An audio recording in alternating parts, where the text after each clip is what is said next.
Hi all Thursday மார்னிங்கோட vlog தான் இந்த வீடியோவில் ஷேர் பண்ணியிருக்கேன். இன்றைக்கி ஸ்கூலுக்கு போகிற வேலை இருந்துச்சு. ஏன்னா புக்ஸ் கொஞ்சம் கலெக்ட் பண்ண இருந்துச்சு பசங்களுது. இன்றைக்கி தான் இஷ்யூ பண்ணுறாங்க அப்படின்ற மெசேஜ் வந்துச்சு. ஸோ சிம்பிளான பிரேக்ஃபாஸ்ட்டும் லஞ்சும் பிளான் பண்ணிக்கலாம் அப்படின்னு மார்னிங் பிரேக்ஃபாஸ்ட்டுக்கு தோசையும் கோகோனட் சட்னியும் தாங்க பிளான் பண்ணேன். ஏன்னா பசங்க சாம்பார் வேணான்னு சொல்லிட்டாங்க. ஸோ ஒயிட் சட்னி தான் வேணும்னு சொன்னாங்க. அதனால் கோகோனட் சட்னி செஞ்சுட்டு 2 பேருக்கும் தோசை ஊற்றி கொடுத்துட்டு பிரேக்ஃபாஸ்ட் ரெடி பண்ணிட்டேங்க. புக்ஸ் வாங்குறதுல பசங்க இன்ட்ரெஸ்ட்டாக இருக்காங்களோ இல்லையோ, நான் ரொம்ப இன்ட்ரெஸ்ட்டாக இருக்காங்க. ஏன்னா ரொம்ப நாள் கழிச்சு என் ஃப்ரெண்ட்ஸ் எல்லாம் மீட் பண்ணுவேன் அப்படின்ற ஹாப்பினஸ் எனக்கு ரொம்பவே இருக்குது. ஸோ நான் வந்துட்டு குயிக்காக ஒர்க்கெல்லாம் முடிச்சுட்டு போகலாம், ஒரு 11:30 அப்படி போகலாம் அப்படின்னு தான் எல்லோரும் பிளான் பண்ணி பேசிக்கணும்.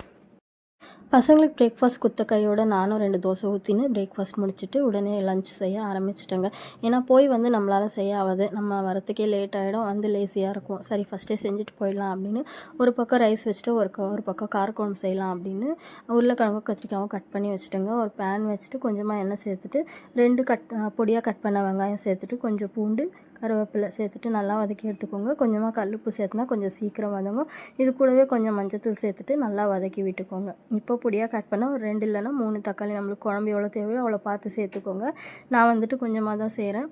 தக்காளி நல்லா வதங்கினதும் என்ன பண்ணணும்னா என்ன காய்கறி எடுத்து வச்சுருக்கோமோ அதை சேர்த்துக்கணும். நான் வந்துட்டு வெஜிடபிள் கத்திரிக்காயும் உருளைக்கிழங்கும் தான் இன்றைக்கி வச்சுருக்கேன். 2மே சேர்த்துட்டு எல்லாம் நல்லா மிக்ஸ் பண்ணி விட்டுக்கோங்க. இப்போ காரத்துக்கு தேவையான அளவு மிளகாய்த்தூள் சேர்த்துட்டு கொஞ்சமாக குழம்பு மிளகாய்த்தூள் ஒரே ஒரு டேபிள் ஸ்பூன் சேர்க்குறேன். சேர்த்துட்டு எல்லாமே மிக்ஸ் பண்ணி விட்டுட்டு கொஞ்சமாக தண்ணி சேர்த்துட்டு மூடிட்டு நல்லா கொதிக்க விடுங்க. எண்ணெய் எல்லாம் தனியாக பிரிஞ்சு வந்ததும் இப்போ ஒரே ஒரு கொட்டை புளி சேர்த்துக்கணும். நல்லா புளி கரைச்சி விட்டுட்டு ஒரு 10 மினிட்ஸ் குக் பண்ணி எடுத்திங்கன்னா சூப்பரான குழம்பு குயிக்காக ரெடி ஆகிடும். நான் எங்கன்னா வெளியில் போகிற அன்றைக்கி மேக்ஸிமம் இந்த மாதிரி சிம்பிளான குழம்பு தான் பிளான் பண்ணுவேங்க.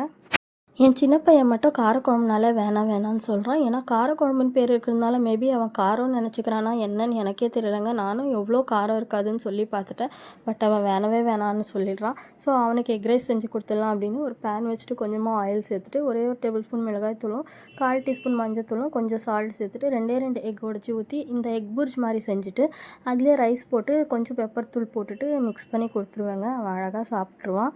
இந்த ஊர் சைட்லலாம் காய் பொரியல் இருந்தாலும் இல்லைனாலும் சரி எதனா ஒரு ஃப்ரூட்டை சைட் டிஷ்ஷாக வச்சுக்கிற மாதிரி சாப்பிட்றாங்க. அது வந்துட்டு எங்கள் ஊர்லலாம் நாங்கள் அந்த மாதிரி பண்ண மாட்டோம். எனக்கு இது புதுசாக இருந்துச்சு. பட் இங்கே வந்து நானும் அதை பழக்கம் பண்ணிக்கலாம், எப்படி இருக்குது பார்க்கலாம் அப்படின்னு இன்றைக்கி காரக்குழம்புக்கு எதுவுமே நான் பொரியல் செய்யலை, அப்பளம் மட்டும்தான் பொரிச்சிக்கினேன். சரி மாம்பழம் இருந்தது வீட்டில், கட் பண்ணி சைடில் வச்சு நம்மளும் சாப்பிட்டு பார்க்கலாம் அப்படின்னு இன்றைக்கி ட்ரை பண்ணேன். நல்லா தான் இருக்குது. யாருக்கெல்லாம் இந்த வீடியோ பிடிச்சிருக்கோ எங்கள் ஐடியா ஃபாலோ பண்ணிக்கோங்க. இந்த வீடியோக்கு ஒரு லைக் பண்ணிவிட்டு எங்கள் யூடியூப் சேனலும் சப்ஸ்கிரைப் பண்ணிக்கோங்க. தேங்க்ஸ் ஃபார் வாட்சிங்.